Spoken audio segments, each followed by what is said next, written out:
Europe 1. Pascal Praud et vous. Avec vous de 11h à 13h sur Europe 1 au 01 80 20 39 21. Et Barbara nous a appelé, Pascal. Évidemment, Barbara, je vais rappeler les mots de Sophie Marceau. Elle les a écrits hier sur son compte Instagram. Bien sûr que l'IVG est menacée, comme le sort des femmes qui ne peuvent y avoir recours et que vous mettez en danger de mort. Et écrit-elle, vous n'avez que faire du sort des femmes, en vérité. Vous représentez le patriarcat dans toute sa splendeur, suffisant, rétrograde et hypocrite. Vous faites honte à notre société française. Tant qu'il y aura des hommes comme vous, nous serons toutes en danger. Ce sont les paroles, les mots de Sophie Marceau sur un sujet, effectivement, que nous traitons, à savoir l'IVG qui serait constitutionnalisé. Nous sommes avec Barbara. Bonjour Barbara.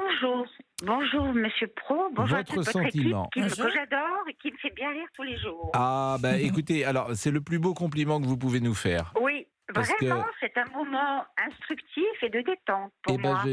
c'est comme ça que nous l'avons pensé avec Géraldine, avec Monsieur Boubouk qui est un génie. Vous en êtes d'accord, chère Vous êtes Barbara? tous des, Parce que nous on vous n'est êtes rien, tous- mais le vrai génie c'est vous lui. êtes tous des génies. Non, Je non, vous adore. non, c'est Bon. lui le vrai génie, croyez-moi. Un petit Bon, génie, écoutez, sans pour bouillir. en revenir à ce sujet, je trouve que Madame Marceau est très violente dans ses propos qui sont complètement injustifiés. Pourquoi ? Parce que, vous savez, moi j'ai 68 ans, je me souviens très bien de cette loi qui remonte donc à 1975, qui a été votée par Madame Simone Veil. Et donc cette loi étant actée, c'est une garantie, vous voyez, c'est une garantie. Et cet avortement est garanti par la loi, c'est ce que je veux dire.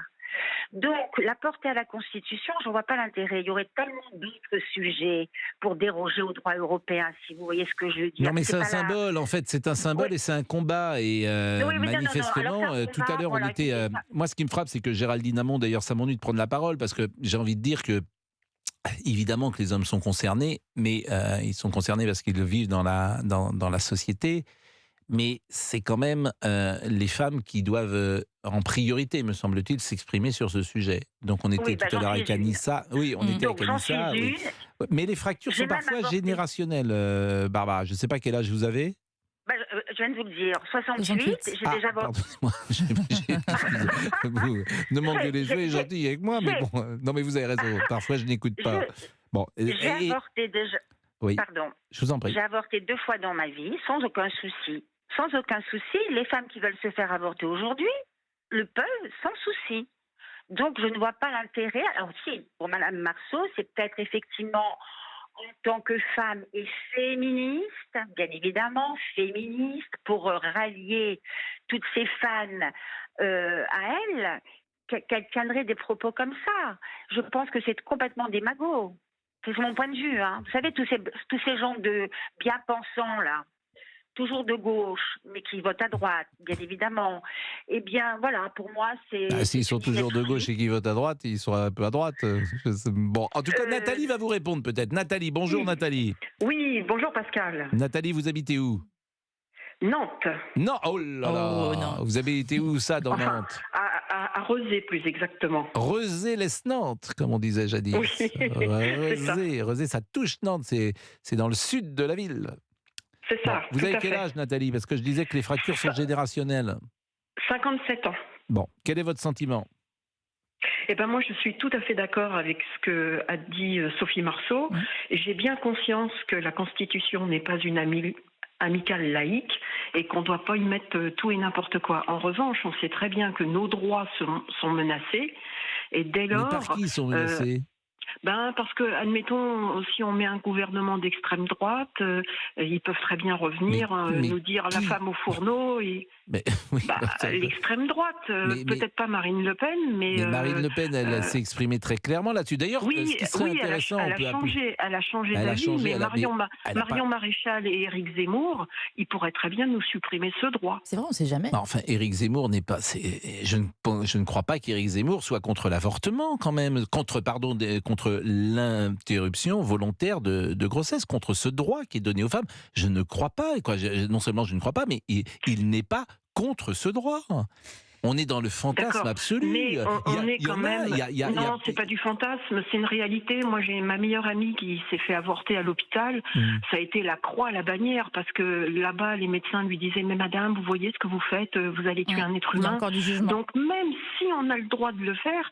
Quand on est dans la réalité, quand on est face au problème, eh ben les femmes sont toujours renvoyées à leurs responsabilités, alors que les hommes, eux, ils mettent leurs graines et puis après, vous avez parfaitement raison, Nathalie, de dire ça, mais je vous répondais précisément aujourd'hui, parmi les partis politiques, il n'y a pas une voix dans les partis politiques les plus classiques. Alors, il y a sûrement des voix politiques tout à fait marginales. Ne nuit pas. Alors à ce moment-là, mais qu'est-ce que ça change en fait? Qu'est-ce que ça change? En fait, qu'est-ce que ça enlèverait aux personnes qui sont contre de le mettre? Rien. Alors mettons-le. Sauf qu'on peut considérer, moi je ne veux pas donner mon avis là-dessus parce que c'est inflammable, mais on peut considérer que ce n'est pas un droit constitutionnel tout ça. Non mais ce n'est pas un droit constitutionnel, on peut considérer ça, que ce n'est pas un droit constitutionnel. On peut considérer la Constitution. Pardonnez-moi, c'est quoi la Constitution? C'est quoi la Constitution? C'est un droit fondamental de la femme à disposer de son corps. Et pour l'instant, ce n'est pas le cas. Géraldine Damon. Parce que si j'ai bien compris, si j'ai bien compris, cette loi, si elle est dans la Constitution, elle est intouchable. On ne peut pas revenir en arrière après. C'est bien ça. On peut toujours, d'ailleurs, pardonnez-moi, vous pouvez toujours toucher de la même manière si vous voulez sortir des Non, mais ça la protège, ça la protège. Mais Géraldine, on ne sait pas ce qui peut arriver dans... Géraldine, il y a eu 5 constitutions en France, puisque c'est la 5e République. Okay. Par définition, on peut jeter une constitution à la poubelle. D'accord. Donc, tout est toujours possible. Il y en a eu 5. Aujourd'hui, la vie publique, politique est régie par une constitution qui a été approuvée par les Français en 1958, qui n'a rien à voir avec la 4e République. Bon, donc des constitutions, évidemment, elles peuvent évoluer et on peut même, je crois que c'est Jean-Luc Mélenchon qui réclame une 6e République, donc une nouvelle constitution. Donc on y met ce qu'on veut dans la constitution. Maintenant, c'est-à-dire, votre question, elle est quand même intéressante. Ce qui serait bien, peut-être, c'est d'avoir un constitutionnaliste ou un juriste qui nous explique, au fond, ce que ça change, parce que moi, j'ai pas tous les éléments en fait pour juger. J'ai pas tous les éléments pour juger. Qu'est-ce que ça change fondamentalement? On voit bien que l'Europe se droitise et que on pourrait nous enlever ce droit qui fait partie pour l'instant de la loi. Donc pour protéger, pour bétonner, pour plus qu'on revienne dessus, on le met dans la Constitution, on n'en parle plus. Et ça n'enlève rien à personne. Ça n'enlève rien à personne. Écoutez, c'est des arguments qu'on peut entendre. En tout cas, on va marquer une pause peut-être à 11h21. Et puis, à 11h25, on va marquer une pause. En tout cas, on va continuer ce débat. Et j'avais cru comprendre que vous souhaitiez marquer une pause. Donc, on a écouté Gérard Larcher tout à l'heure. On va écouter Manon Aubry, qui est députée européenne de France Insoumise. Hier, elle était avec nous et je lui ai évidemment posé la question. Aller dire ça, il y a quelques années, à des Hongroises, des Polonaises, des Italiennes, premièrement, et puis deuxièmement, aller dire ça. Est-ce que vous avez dans votre entourage des femmes qui ont essayé d'avorter? Comptez le nombre de femmes. C'est un tiers de femmes qui doivent changer de département parce qu'elles n'arrivent pas à avoir de rendez-vous. Donc vous voyez que petit à petit, le droit à l'avortement il est menacé. Et vous savez pourquoi il est menacé? Parce que la droite n'en veut pas. Vous serez protégé ad vitam aeternam. Vous pourrez faire ce que vous voulez de votre corps. Voilà ce qu'on va dire. Et franchement, pour des gens de ma génération, mais quelle belle victoire. Autre peut-être intervention, Éric Dupond-Moretti, ministre de la Justice à l'Assemblée nationale hier. Les premiers droits qui disparaissent sont souvent ceux des femmes. C'est ce que nous a rappelé récemment la décision de la Cour suprême des États-Unis.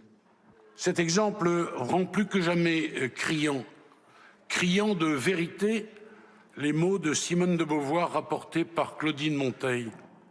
N'oubliez jamais qu'il vous suffira d'une crise politique, économique ou religieuse pour que les droits des femmes soient remis en question.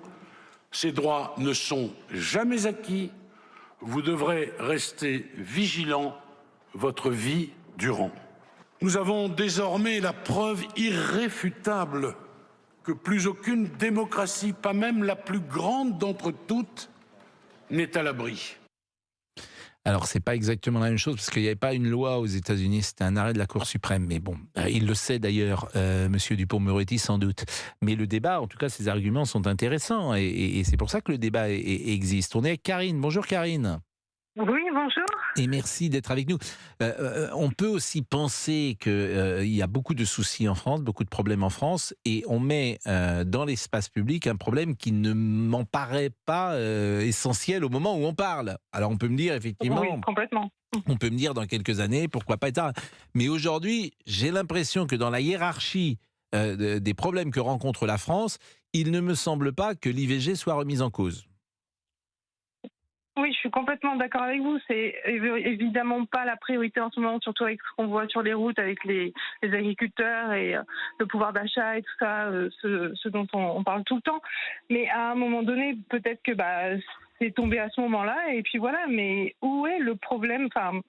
Après, je sais bien que les journalistes ont besoin de toujours parler de tout et de n'importe quoi, mais à un moment donné, quel est le problème de mettre l'IVG? Vous avez une belle idée de votre beau métier. Je vous remercie, Oui, Karine. J'espère, effectivement. Je me lève le matin et je dis est-ce que je pourrais parler d'un truc de n'importe quoi ce matin? Les gars, alors on se réunit, ça s'appelle une conférence de rédaction, on est ensemble. Bon, les gars, si on parlait d'un truc de n'importe quoi ce matin, bon. Non, en fait, on essaye de parler, on essaye de parler des sujets qui intéressent les Français. En tout cas, sur une radio comme Europe 1. Oui, bien sûr. Il y a 50 000 journalistes dans une radio comme Europe 1, avec ces grands anciens. On essaye de parler des sujets qui intéressent les Français. Et un de nos maîtres, qui est passé d'ailleurs par Europe 1, qui s'appelait Philippe Gildas, un jour, à la fin d'un flash, il avait dit à un journaliste: tu n'as pas parlé de la chose la plus importante pour ceux qui t'écoutent, le temps, la météo. Bon, on essaye d'être à l'écoute. Moi, je viens de cette formation-là. J'essaye de parler aux gens des sujets qui les intéressent. Mais je vous ai coupé, Karine, et je vous demande de poursuivre. Non, je vous en prie. Oui, donc en fait, moi, je voulais juste réagir. Bon, je suis un peu stressée parce que c'est la première fois que je téléphone vous êtes parfaite, sur une radio et tout ça. Donc, vous êtes parfaite. Donc en fait, parce que c'est un sujet qui me touche un petit peu parce que je suis une femme, je n'ai jamais voulu d'enfant de ma vie. J'ai assumé ce choix, et je l'assume encore. J'ai 45 ans, je vais en avoir bientôt 46. Et je ne comprends pas ce problème de mettre l'IVG dans la Constitution, au-delà du fait que ça pourrait... En fait, j'arrive pas à comprendre honnêtement qu'est-ce que ça pourrait changer, qu'est-ce que ça peut faire de le mettre. Autant faire au maximum pour protéger les femmes. Non, mais cet argument, il s'entend, il est très fort d'ailleurs. Non, mais moi je trouve que c'est un des meilleurs arguments de dire au fond qu'est-ce que ça peut faire. Vous avez parfaitement raison. Je rappelle quand même que c'est la droite qui avait fait voter l'interruption volontaire de grossesse. C'est la droite en 1974 avec un président qui s'appelait Valéry Giscard d'Estaing, incroyablement moderne, parce que croyez-moi, la droite catholique à l'époque était beaucoup plus puissante qu'elle n'est aujourd'hui, et il y avait évidemment des députés. Ça avait été très dur pour Simone Veil. Mais la droite peut être sur le plan sociétal, et Giscard l'était, incroyablement progressiste, comme on le dit aujourd'hui. Il est 11h26, on va marquer une pause, restez avec nous, bien sûr. Europe 1. Pascal Praud et vous. De 11h à 13h, vous écoutez Pascal Praud sur Europe 1. Benjamin Morel est avec nous. Benjamin Morel est maître de conférences, spécialiste en droit public. C'est dire que si c'est un homme de qualité. Bonjour Monsieur Morel. Bonjour Monsieur Praud. Belle et heureuse année. Oui, nous sommes, vous savez, moi je passe toute ma journée avec Monsieur Boubouk, donc quand je parle avec un maître de conférence spécialiste en droit public, forcément on upgrade, voyez-vous. Bon, il y a une question à laquelle peut-être vous allez me répondre. Qu'est-ce que ça change si l'IVG devient un droit constitutionnel? Est-ce que les femmes sont davantage protégées? J'aimerais avoir une réponse à vous donner, mais la réalité, c'est que la jurisprudence du Conseil constitutionnel est par définition assez imprévisible. Ce qu'on peut dire en tout cas, c'est que pour l'instant, il y a une protection déjà de l'IVG par voie de jurisprudence. Alors si vous inscrivez l'IVG dans la Constitution, on n'est pas à la merci d'un revirement de jurisprudence. Et donc on peut penser que la consécration est plus forte. Après, tout dépend de ce que vous inscrivez, c'est-à-dire qu'il ne s'agit pas simplement de mettre le mot interruption volontaire de grossesse dans la Constitution, mais de bien qualifier ce que l'on entend constitutionnaliser, parce qu'en réalité, si jamais vous le mettez, ça veut dire que la Cour constitutionnelle, le Conseil constitutionnel en l'occurrence, va avoir une marge de manœuvre assez importante pour définir ce que c'est et quelles en sont les modalités. Pour terminer, regardez par exemple ce qui s'est passé en Allemagne. En Allemagne, la Cour constitutionnelle, le tribunal constitutionnel de Karlsruhe, a été jusqu'à prévoir le délai entre la consultation d'un médecin et la réalisation de l'acte d'IVG dans sa jurisprudence. Aujourd'hui, vous ne pouvez pas changer ça en Allemagne sans réviser la loi fondamentale allemande. Donc c'est ce qu'a essayé notamment d'éviter le Sénat dans la première rédaction qu'il avait proposée il y a quelques mois. C'est-à-dire que lorsqu'on parle à un maître de conférence, on lui pose une question claire, on aimerait une réponse définitive et bien sûr, comme toujours, et je vous entends, elles sont plus nuancées, plus subtiles, hélas, que la question qui est toujours plus directe. Exactement. La réalité, c'est qu'il y a une grande marge d'appréciation, d'interprétation de la part des cours en matière de droits fondamentaux. Et quand on constitutionnalise quelque chose, on ne sait jamais trop ce qu'il en sera 10 ans plus tard et ce qu'en aura fait le juge. Bon, on est donc sans doute dans une part de symbole, mais peut-être que ce symbole est intéressant également, parce que si vous me dites que ça ne changera pas grand-chose au fond pour les femmes, il n'empêche que la majeure partie de ces femmes semble attachée à cela. Alors en effet, on est sur une constitutionnalisation de l'IVG qui est essentiellement symbolique. C'est, je dirais, la fin, l'aboutissement d'un processus de reconnaissance et de garantie. Donc là-dessus, c'est quelque chose qu'en effet, on peut tout à fait entendre. Et encore une fois, il n'est pas absurde de constitutionnaliser l'interruption volontaire de grossesse. Qu'est-ce qu'il existe comme autre droit fondamental dans la Constitution pour qu'on puisse avoir des éléments de comparaison ? Alors, vous avez en fait plusieurs générations de droits. Vous avez la Déclaration des droits de l'homme et du citoyen, donc vous avez l'égalité politique, le consentement à l'impôt, etc. Vous avez le préambule de 1946 dans lequel vous avez beaucoup de droits sociaux. Le droit au travail, le droit à la santé, le droit à l'éducation. Tout ça, le Conseil constitutionnel n'en a pas fait grand-chose bien souvent. Et donc ça vous montre que là-dessus, c'est pas parce que vous constitutionnalisez quelque chose que vous le protégez fondamentalement. Et ensuite, vous avez les droits de l'environnement qui ont été introduits en 2004 par Jacques Chirac dans la Charte de l'environnement. Là aussi, il y a des choses qui ont produit de la jurisprudence, par exemple le principe de précaution dont on parle beaucoup, et d'autres qui, au contraire, n'ont pas finalement produit grand-chose. Donc vous voyez que... Tout ça, c'est inscrit dans la Constitution de la Ve République. Tout ça, c'est inscrit dans le préambule de la Constitution via ce qu'on appelle des normes de référence, c'est-à-dire des textes auxquels la Constitution fait référence et donc dont le Conseil constitutionnel considère qu'il fait partie de la Constitution comme si c'était n'importe quel article de la Constitution. Donc voilà, mais s'il y a un point qui m'apparaît névralgique, c'est celui-là, c'est-à-dire qu'au final, c'est quand même le juge qui décide. Et on ne peut pas apprécier en amont ce que le juge fera de quelque chose. Écoutez, j'espère que c'est assez clair pour tout le monde. Géraldine, est-ce que vous êtes convaincue ? Je ne sais pas. Oui. Bon, oui. Monsieur Boubouk, est-ce que vous êtes convaincu par l'exposé de... bien sûr. Oui, Monsieur Morel m'a convaincu, bien sûr. J'étais en train de faire autre chose, mais oui. Bon, vous voyez la vie que je mène, Monsieur Morel. Je vous convoque. Vous êtes un homme de grande qualité, bientôt appelé peut-être au Collège de France. Vous me parlez à moi, là ? Non, Monsieur Morel. Excusez-moi. Oui. Et pendant que vous parlez, notre ami Guénec fait autre chose. Je travaille, je règle les lignes téléphoniques. Vous réglez les lignes téléphoniques. Je travaille chez SFR. Là, oui. Alors, si vous travaillez chez SFR, il faut également citer Orange et Bouygues Télécom, parce qu'autrement, on va avoir des soucis. Excusez-moi, je savais pas. Bon, écoutez, merci beaucoup, Benjamin Morel. Merci beaucoup, cher Pascal. Et belle et heureuse année. Qu'est-ce qu'on peut vous souhaiter, d'ailleurs, en cette année qui commence ? Écoutez, de la sérénité. Je crois que dans le monde tel qu'il va, la sérénité est un bien très rare. C'est quelque chose que nous partageons chaque matin autour de cette table. C'est ce qui nous qualifie, voyez-vous, la sérénité. C'est exactement le mot qui fait que cette émission est écoutée de plus en plus. Daniel, est-ce que nous passons Le pauvre. C'est Julien. Julien. Mais oui, c'est Juju. Juju. Voilà. On vous appelle Juju, Julien ? DJ Juju. DJ Juju. DJ Juju. C'est joli, Julien. Alors, quel âge vous avez, Julien ? J'ai 29 ans. Alors, Julien, il y avait beaucoup de Julien dans ma génération. Il y en a un peu moins dans la vôtre. Un peu moins, oui, je pense. Je suis seul. C'est vrai ? Oui. Ah oui, alors il y avait des Julien Clerc, bien sûr, qui portent ce nom Julien. Julien Sorel, que vous connaissez sans doute, Monsieur Boubouk. Évidemment, bien sûr, oui, je le connais très bien. Qui est le héros, comme vous le savez, du Rouge et le Noir. Oh Oh oui, Julien très beau Sorel. roman. Super roman. Ah, vous devez le lire. Délicieux roman. De Monsieur Stendhal.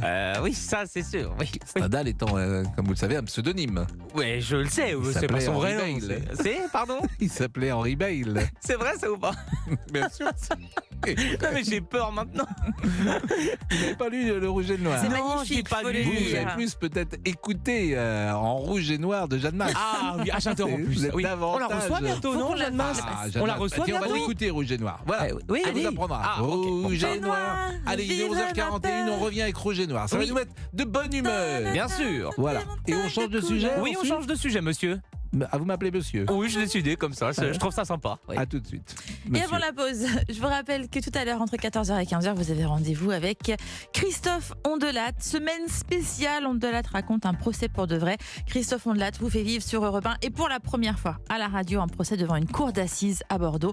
De l'intérieur et en intégralité, vous vivez le procès de Fabien Moustrou, 47 ans, accusé de meurtre de son oncle, et de sa mère Danielle, accusée de non-assistance à personne en danger. Je ne vous en dis pas plus, c'est tout à l'heure, c'est passionnant. Entre 14h et 15h, Ondelat raconte un procès pour de vrai sur Europe 1.